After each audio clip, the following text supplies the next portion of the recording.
So let's go. Welcome to বৈঠক education institution. আজকে আমাদের পিএসসি এসএলএসটির সেকেন্ড ক্লাস। অলরেডি এর আগে আমাদের কিছু ক্লাসেস হয়ে গিয়েছে। তোমরা যারা দেখছো ইউটিউবে আমাদের ভিডিওস রয়েছে এবং আরও আসবে। তোমরা যারা অ্যাডমিশন নিতে চাও আমরা বৈঠকে তোমাদের সাথে রয়েছি, অবশ্যই তোমরা আমাদের সাথে জয়েন করো। তো আজকে সেকেন্ড ক্লাসে আমরা যেটা টপিকটা নিয়ে আলোচনা করব সেটা হচ্ছে রাইজ অফ মাগাধা। খুব ইম্পর্টেন্ট টপিক। গ্রুপ এ পিএসসির যারা রয়েছে রাইজ অফ মাগাধা, এখান থেকে কিন্তু প্রচুর কোয়েশ্চেন আসবে, 100 মার্কসের পেপার। ঠিক আছে, এখান থেকে কোয়েশ্চেন ভরে ভরে আসবে, কারণ কতগুলো কিংডম এর সাথে জড়িত আমরা পড়তে গিয়ে দেখব। সময় খুবই সীমিত আজকে আমাদের কাছে, কিন্তু যেইটুকু সময় আছে সেইটুকু সময় আমরা পারফেক্টলি কোয়েশ্চেন বেস যেরকম অ্যান্সার করব বা যেরকম অ্যানালাইসিস করব সেগুলো কিন্তু পরীক্ষায় আসবে। খুব ভালোভাবে মন দিয়ে তোমরা শোনো অবশ্যই। চলো নেক্সট স্লাইডে আমরা আস্তে আস্তে এগোই। ওকে, সো যা যা জয়েন করতে চাও আমার সাথে জয়েন করো খুবই শীঘ্রই, কারণ পরীক্ষা এগিয়ে আসছে। আমরা আরও প্র্যাকটিস করব, প্র্যাকটিসই কিন্তু আমাদের শিখরে পৌঁছাবে। তো জয়েন ফাস্ট। চলো, হিস্ট্রি ডাব্লিউবিপিএসসি 2025 আমরা ক্র্যাক করবই, ক্র্যাক হবেই। এবছর পিএসসি বেরোচ্ছে আর এবছরই ক্র্যাক হবে একদম। তো আমাদের টপিক কি? Rise of Magadha, one of the oldest kingdom, তাই তো? Oldest kingdom.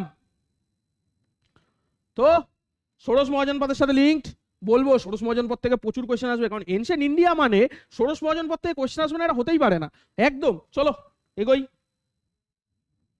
প্রথমেই আমি তোমাদের জন্য একটা ম্যাপ এখানে ইনক্লুড করেছি, ভালোভাবে দেখো। যেহেতু আমাদের শুরুই হবে 600 বিসি থেকে, আমাদের কাজটাই স্টার্ট হবে ফার্স্ট গ্রুপ এর আমাদের শুরুই হবে তোমার মাগাধা। তো সেটা তোমার 600, এইটুকু মাথায় রেখে চলো। আচ্ছা, ভালো মাথায় রাখবে 600 এডি নয়, কিন্তু এডি নয়, BCE. Okay, so be clear with it. দেখো আমি এখানে ইমেজেই একটা ম্যাপ দিয়েছি, তার মধ্যে মেনশন করেছি 16 মহাজনপদ। প্রথমে আমরা শুরু করবো 16 মহাজনপদ। 16 মহাজনপদ কিন্তু খুব ইম্পর্টেন্ট। 16টা মহাজনপদ, আর 16টা মহাজনপদ থেকে প্রচুর কোয়েশ্চেন আসে। তার কারণ কি? 16খানা রাজ্য, 16খানা মহাজনপদ, যেখান থেকে তোমার 16 ধরনের কোয়েশ্চেন আসতে পারে। কারণ কি? এখানে দেখো একদম উত্তরে কম্বোজ ফার্স্ট, মাথা রাখবে কম্বোজ।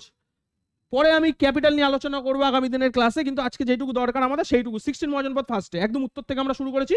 একদম প্রথমে দেখো কম্বোজ, দেন গান্ধারা। বর্তমান গান্ধার কোথায়? এইটুকু একটু বলে দিই, বর্তমান গান্ধার কোথায়?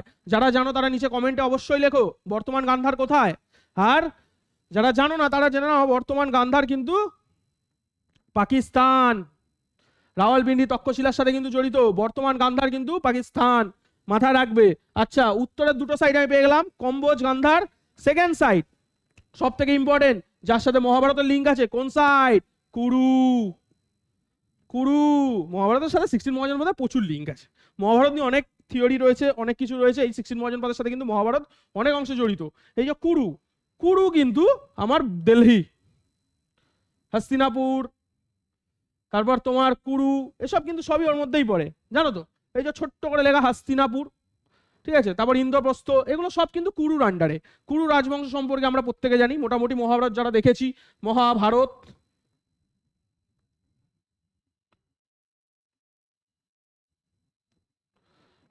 আমরা যারা দেখেছি তারা কুরু সম্পর্কে কিন্তু ভালো আইডিয়া আছে আমাদের। তার কারণ কি? কুরু বংশ,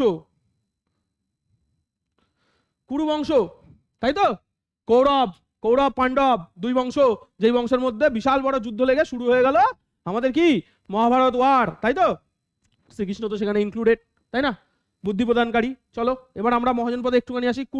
কুরুর পরে একটুখানি ডান দিকে চলে আসলে পাঞ্চালের কথা তো জানো, দ্রৌপদী।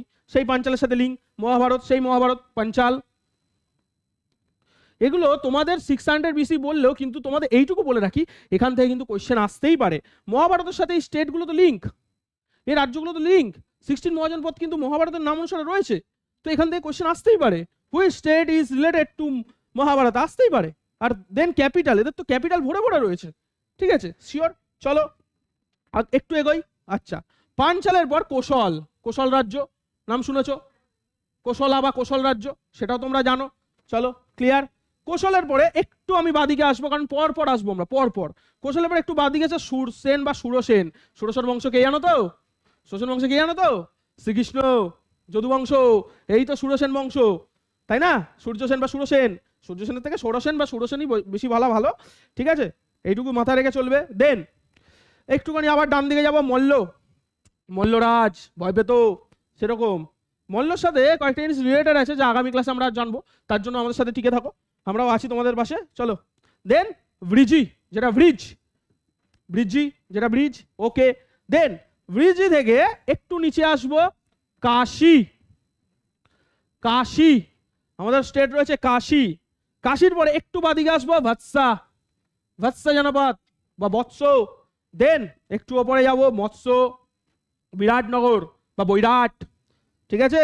যেখানে কি হয়েছিল, এখানেও কিন্তু এই মৎস্য জনপদ কিন্তু খুব ইম্পর্টেন্ট, ঠিক আছে? চলো আর একটু নিচে আসি, এবার একটু দক্ষিণের দিকে আসবো, হালকা দক্ষিণ, নর্থ দক্ষিণ, কারণ এগুলো 16 মহাজন পদ নেই, তোমাকে মনে রাখতে হবে Northern Indian state, Northern Indian state, ঠিক আছে? চলো মৎস্য থেকে একটু আসি, অবন্তী, যেটাকে চেতিয়া এটাও বলা হয় কিন্তু, অবন্তী, চেতিয়া বা চেতি যা বলো।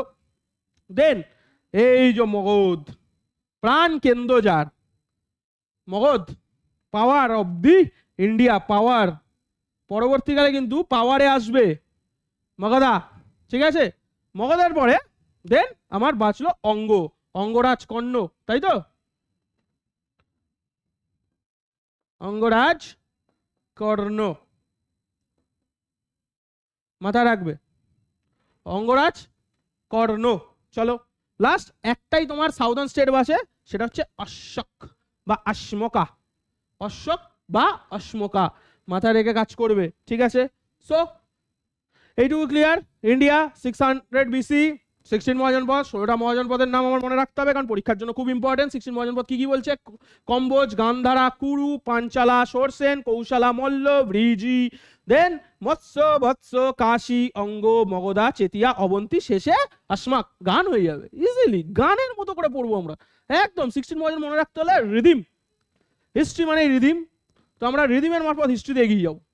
চলো সো নেক্সট স্লাইডে আমরা গই। ওকে, রাইজ অফ মগধা, আমি একটা স্লাইড অ্যাড করেছি, রাইজ অফ মগধা আমাদের এখান থেকে শুরু, এখান থেকেই পড়তে হবে। শোনো একটা পয়েন্ট অ্যাড করেছি, limits of Aryans area extended up to the Vindhyas. এটা হচ্ছে ফিজিক্যাল, ফিজিক্যাল, কারণ মগধ এমন একটা জায়গায় অবস্থিত যেখানে পাহাড় পর্বত সমস্ত কিছু রয়েছে, যার জন্য বাইরের অ্যাটাক থেকে কিন্তু মগধ বেঁচে থাকতো, ঠিক আছে? লিমিটস অফ আরিয়ানস, আর্য জাতি, ঠিক আছে, and extended up to the Vindhyas অব্দি, ভিন্দ পর্বতমালা অব্দি, ওকে। দেয়ার ওয়ার 16 মহাজন প্রদেশ, একটু আগে যেটা পড়ালাম, within the Aryans area, ওই আর্যদের এরিয়া, নর্থ ইন্ডিয়া যেটা বললাম সেখানে 16টা মহাজন পদ, ঠিক আছে? সেই 16 মহাজন পদের কথা বলা হয়েছে। যে 16 মহাজন পদগুলো কি কি এখানে বলে দিচ্ছে, কম্বোজ, অশোক, ভস্ত, সৌরসেন, চেদি, মল্ল, কুরু, পাঞ্চালা, মৎস্য, অঙ্গ, কোশালা, মগধা, কাশী, অঙ্গ, অবন্তী অ্যান্ড গান্ধারা। হয়ে গেল 16 মহাজন পদ। 16 মহাজন পদ মুখস্থ করতে এইভাবে, যদি মনে না থাকে just rhythm, rhythm, rhythm, rhythm করে মুখস্থ করে নাও। অ্যান্ড রাইজ অফ মগধা, চলো কেন মগধ রাইজ করলো চলো আমরা পড়বো।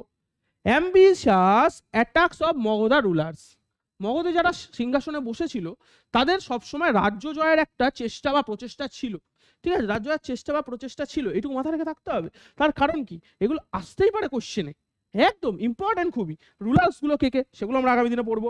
দেন রিচেস্ট আয়রন ডেপোজিটস, প্রচুর পরিমাণে আয়রনস এর খনি সেখানে রয়েছিল। খনি বলতে সেরকম খনি নয়, তখনকার দিনে প্রাকৃতিক সৌন্দর্য, তো সেই প্রাকৃতিক কারণে ওখানে এত পরিমাণ জিনিস পাওয়া যেত, মানে খনিজ দ্রব্য, তার মধ্যে আয়রন একটা খনিজ দ্রব্য ছিল, ঠিক আছে?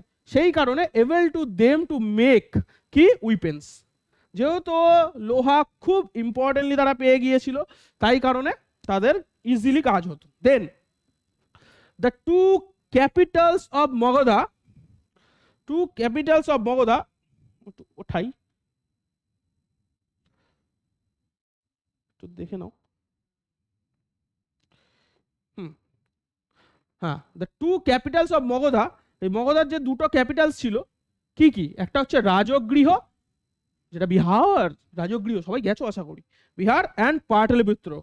পাটলিপুত্র একটু পরে, located very strategic point. Strategic point বলতে মানে এই স্থানান্তর করা হোক যাই হোক সেগুলো আমরা পরে পড়বো, আরো ডিটেলসে পড়বো, রাজগৃহটা কেন গেল, পাটলিপুত্রটা কেন গেল, কারণ বিকজ অফ তাদের ল্যান্ড ভেরিয়েশন রয়েছে।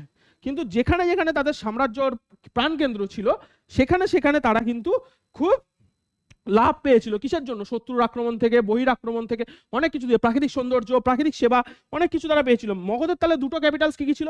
এক রাজগৃহ, যেটা বর্তমানে বিহার, মাথা রাখবে, গিরিব্রজের সাথে আমরা তুলনা করতে পারি। আর পাটলিপুত্র, পাটলিপুত্র তোমরা জানো পাটলি গ্রাম নামে পরিচিত। পাটলিপুত্রের পুরো নাম কি সেগুলো আগামী দিনে আস্তে আস্তে পড়বো। চলো নেক্সট স্লাইডে যাই। চলো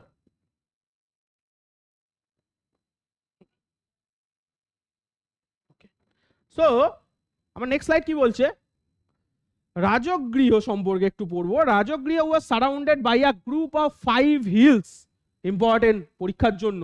how many? 5 hills, 5 5 5 5 5 5 hills, and it was rendered impregnable কি কি? বৈহার, যেটাকে বিহার, বারাহা, ভাইশাবা অ্যান্ড চৈতকা। ঠিক আছে, 1 2 3 4 মাথা রাখবে, 5 hills, so it was rendered impregnable. নাম কি? বৈহার, বরাহ, ভৃষভা অ্যান্ড চৈতক। এগুলো কি আগামী দিন আরো ডিটেলসে পড়বো আমরা, মাথায় রাখবে। চলো পাটলিপুত্র, এরপরে পাটলিপুত্র সম্পর্কে একটু জানি। পাটলিপুত্র প্রথম নাম কি? কুসুমপুরা বা কুসুমাপুরা। ঠিক আছে, ওয়্যার সিচুয়েটেড, কোথায়? এট দ্য কনফ্লুয়েন্স, কনফ্লুয়েন্স মানে জানো নদীর confluence, Ganga and the Gandak, okay, and the Son and Ghagra. Ghaggar যেটাকে বলি আমরা, কটা নদী? 4টে নদীর কনফ্লুয়েন্সে অবস্থিত পাটলিপুত্র। আমার 4 দিকে নদী, জলের অভাব আছে, তাহলে কতটা সুবিধা বলো তো একটা কিংডম চালানোর জন্য। জল তখনকার দিনে প্রচুর, জলের প্রয়োজন প্রচুর তখনকার দিনে, কারণ এখনকার দিনের মতো স্টোরেজ তখনকার দিনে থাকলেও, বাট ইট ওয়াজ কি ছিল? প্রাকৃতিক, ন্যাচারাল। এখনকার দিনে তো আমরা ট্যাঙ্কি করে জল তুলে নিয়ে রেখে দিই, তো তখনকার দিনে সেই সুবিধা ছিল বটে, কিন্তু সেগুলো প্রাকৃতিক। তাছাড়াও সম্রাটের সময় কিন্তু পাটলিপুত্রে একটা জিনিস মাথা রাখবে, কাঠের প্রাসাদ। সেই জিনিসগুলো আগামী দিনে আমরা পড়বো আরো। চলো, Pataliputra was a true water fort, জলের মিডিলে একদম, এই যে জলদুর্গ যেটাকে বলি, as it was surrounded by rivers on almost all sides. মাথা রাখবে, ফর্টিফাইড কিন্তু জলের ওপরে, যেটা বলছিলাম একটু আগে, চারিদিকে জল দিয়ে ঘেরা। Okay, clear? So next slide. Okay, map. Magadha 5 century BC. 5 century বিসিতে মগধার পরিস্থিতি কিরকম ছিল সেইটুকু আমরা ম্যাপের মাধ্যমে জানি। ম্যাপের কয়েকটা, এরপরে ম্যাপস কয়েকটা স্লাইড আমি অ্যাড করেছি কেন বোঝানোর জন্য। দেখো প্রথম দিকে যখন 16 মগধ পদের শুরু, ঠিক আছে, 5 সেঞ্চুরি বিসি, তখন মগধা ছিল এইটুকু অঞ্চল জুড়ে, এইটুকু অঞ্চল জুড়ে। তখন সবে সবে মগধ উঠছে, বাকি যে 16 মহাজন পদ রয়েছে সেগুলো নিজেদের মধ্যে লড়ছে, সেগুলো নিজেদের মধ্যে লড়ছে একদম। মাথা রাখবে এই চত্বরটুকু কিন্তু মগধের আন্ডারে, তখনই মগধ এতটা, কিন্তু তখনই মগধ এতটা। তো বাকিগুলো নিজেদের মধ্যে লড়ছে, মগধ চুপচাপ বসে রয়েছে এরকম নয়, মগধও কিছু কিছু লড়ছে, কিন্তু মগধ বুঝতে দেয়নি। তারপরে স্লাইডে দেখো, আমি যখনই বলছি নন্দ ডাইনেস্টিতে কি হলো, নন্দ ডাইনেস্টির সময় কি হচ্ছে একবার দেখে নাও। নন্দ ডাইনেস্টির সময় মগধ না নিজেকে বাড়ালো, কোথায়? বোধগয়া, পাটলিপুত্র, মথুরা। মগধের একটুখানি রাজ্য বিস্তার। দেখো এটা বেশি দূর না, নন্দ ডাইনেস্টির টাইম তোমরা জানো, নন্দন বা নন্দ, ঠিক আছে, সবই তো জানো। সেলুকাসের কাহিনী মনে আছে তো, চন্দ্রগুপ্তের সময়, কি বিচিত্র দেশ, তাই না? সেরকম ব্যাপার। চন্দ্রগুপ্ত মৌর্য কিন্তু সেলুকাসের কাছ থেকেই অস্ত্র শস্ত্রর বিদ্যাও নিয়েছিল, ঠিক আছে, সেটাও তোমরা আশা করি জানবে।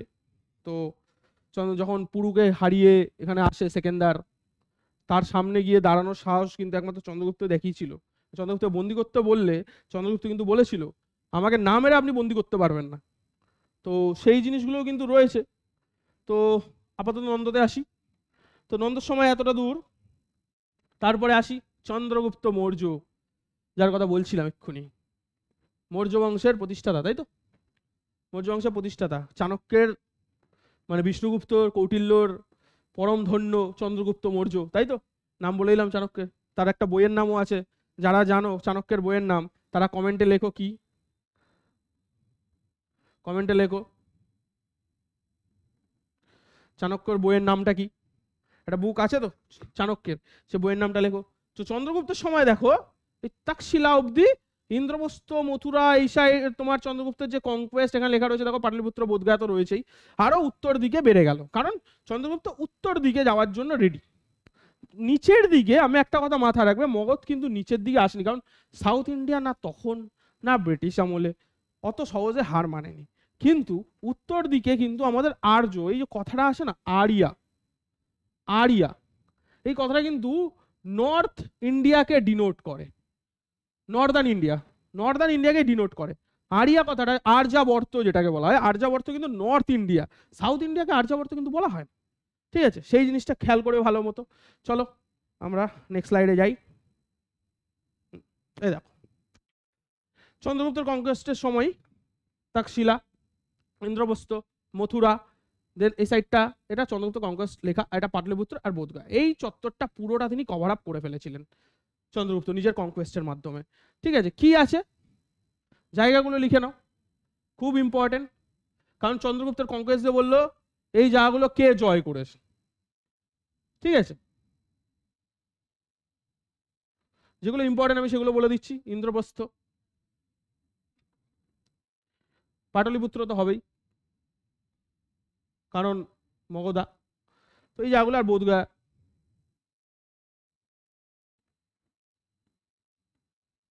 ক্লিয়ার? এই জায়গাগুলো কিন্তু মানে জেতা হয়েছিল কার দ্বারা? চন্দ্রগুপ্ত মৌর্য। ক্লিয়ার? পরীক্ষায় আসে, জায়গাগুলো ভালোভাবে মার্ক করে রাখো এবং খাতা মধ্যে নোট করে রাখো, এগুলো কিন্তু ইম্পর্টেন্ট পরীক্ষার জন্য। চলো নেক্সট স্লাইড। ওকে, দেন এটাও চন্দ্রগুপ্ত। এইবার দেখো সাউথে আসছি আমি, চন্দ্রগুপ্ত এবার সাউথেও নিল, কিন্তু এই চত্বরটুকু বাদ, এই চত্বরটুকু বাদ, দাঁড়াও পরে বলছি। এবার তাক্ষশিলা গেল, ইন্দ্রপ্রস্থে গেল, মথুরা গেল, পামশালা গেল, পাটলিপুত্র গেল, বোধগয়া গেল, উজ্জয়ন গেল, সাঁচি গেল, এই যা দুটো আরো এক্সট্রা হলো, সাঁচি। চন্দ্রগুপ্তর যে কনকোয়েস্ট জায়গাগুলো সেগুলো আমি বলে দিলাম। ঠিক আছে, চন্দ্রগুপ্তের যে জায়গাগুলো কনকোয়েস্ট জায়গাগুলো আমি বলে দিচ্ছি পরপর, নোট ডাউন করে নিও, কারণ এই জায়গাগুলো খুব। এবার দক্ষিণ ভারতে তিনি ঢুকলেন তার রাজত্বকালে। ওকে, ক্লিয়ার? চলো, কে বলতো এটা?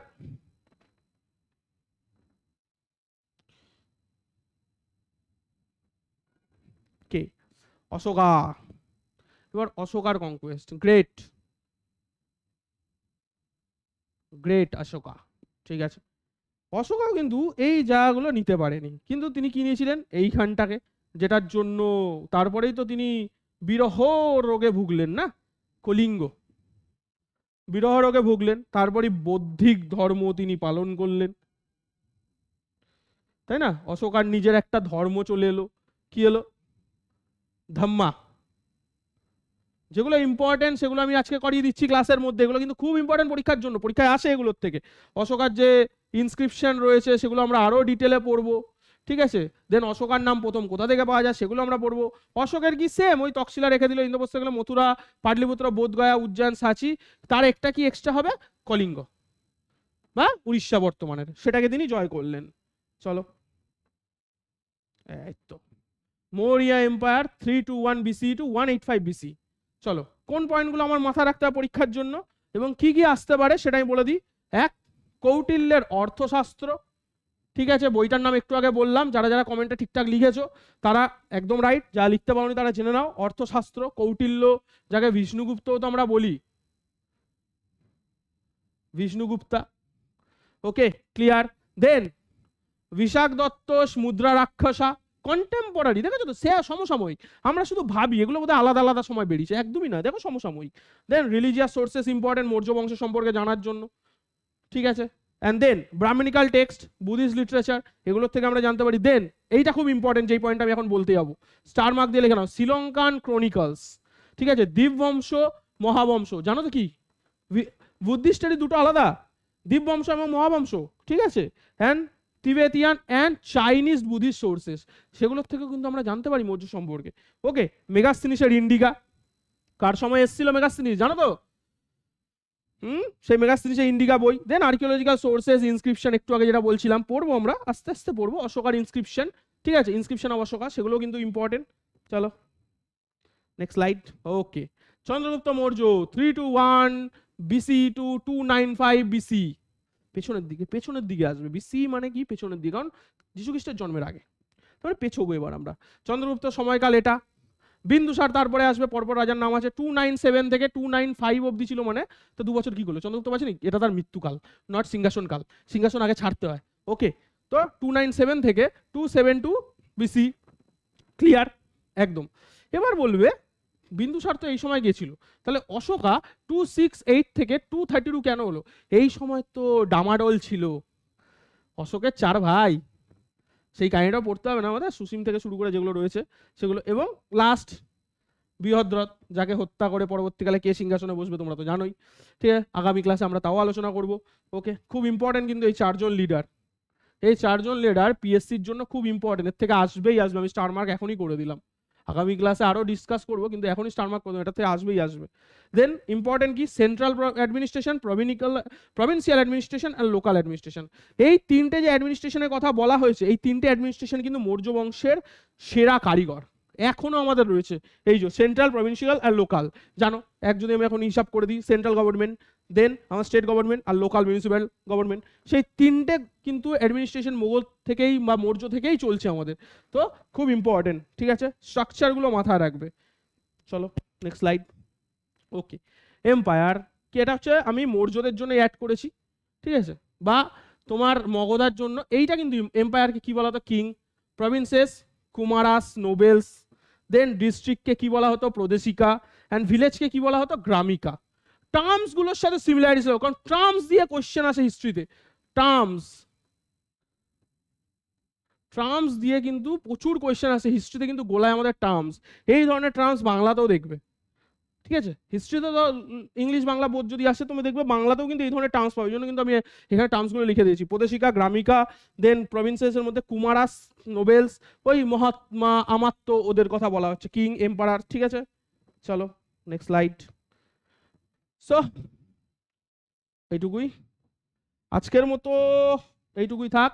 নেক্সট ক্লাসে আমরা ট্রাই করব। তো তোমরা যারা আমাদের সাথে যুক্ত হতে চাও, আমরা তোমাদের পাশে আসি, খুব শীঘ্রই তোমরা জয়েন করো। নিচে স্ক্রিনের মধ্যে দেখো নাম্বার রয়েছে, সেই নাম্বারে কল করো। বৈঠকি তোমাদের পাশে সর্বদা রয়েছে, পিপিটি, পিডিএফ সমস্ত কিছু দিয়ে তোমাদের সাহায্য করা হবে, এবং তোমাদের পাশে পরীক্ষা ক্র্যাক করা পর্যন্ত আমরা রয়েছি। আর আমাদের টার্গেট কি? 2025 মানেই ক্র্যাক, একদম ক্র্যাক হবেই আমাদের। তো থ্যাংক ইউ এভরিওয়ান। সো আজকে শেষ করা যাক। Thank you so much.